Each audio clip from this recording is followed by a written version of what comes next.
എല്ലാ പ്രിയപ്പെട്ടവർക്കും നമസ്കാരം. ലക്ഷ്മി പൂജ ടാരോ അബൻഡൻസിലേക്ക് ഏവർക്കും സ്വാഗതം. നിങ്ങളുടെ ഇപ്പോഴത്തെ ആശങ്കയ്ക്ക് എന്താണ് പരിഹാരം എന്നാണ് ഇന്ന് നമ്മൾ നോക്കാൻ പോകുന്നത്. ആശങ്കയ്ക്കുള്ള പരിഹാരം നോക്കുന്നതിന് മുമ്പ് ആശങ്ക എന്താണെന്ന് കൂടി നമുക്ക് നോക്കാം.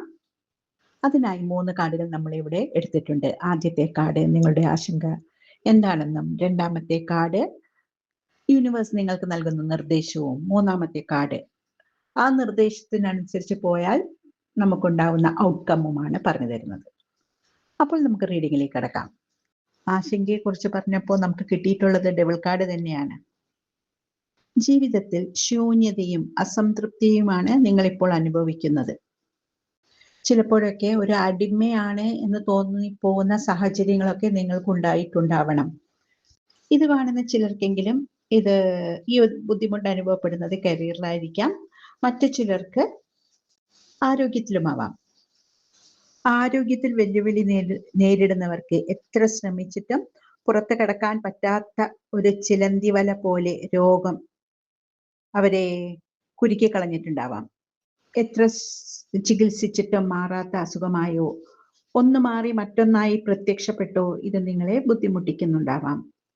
ഇതിൽ നിന്ന് പുറത്തു കടക്കാൻ എന്ത് ചെയ്യാൻ പറ്റുമെന്ന് നമുക്ക് നോക്കാം.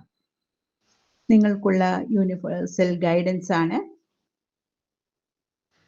നിങ്ങളുടെ കംഫർട്ട് സോണിൽ നിന്ന് പുറത്തു കിടക്കാനാണ് 3 ഓഫ് വാൻഡ്സ് നിങ്ങളോട് പറയുന്നത്.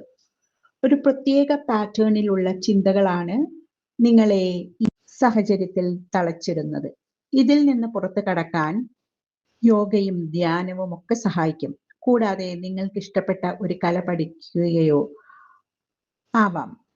സംഗീതം, നൃത്തം, മ്യൂസിക്കൽ ഇൻസ്ട്രുമെന്റ്സ് ഇവയിൽ ഏതൊക്കെയെങ്കിലും ഒക്കെ പഠിക്കുന്നത് നല്ലതായിരിക്കും.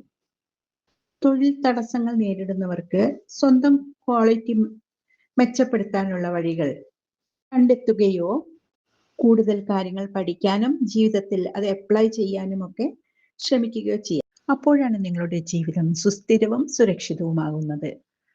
അപ്പോൾ പ്രിയരെ, നിങ്ങൾ നിങ്ങളുടെ ജീവിതത്തിൽ വരുത്തുന്ന ചെറിയ മാറ്റങ്ങൾ വലിയ നേട്ടങ്ങൾ തന്നെ നിങ്ങൾക്ക് ജീവിതത്തിൽ കൊണ്ടുവന്നു തരും. നിങ്ങളുടെ ജീവിതത്തിൽ എന്നും സന്തോഷവും സ്വസ്ഥതയും നിറയട്ടെ എന്ന് ആശംസിച്ചുകൊള്ളുന്നു.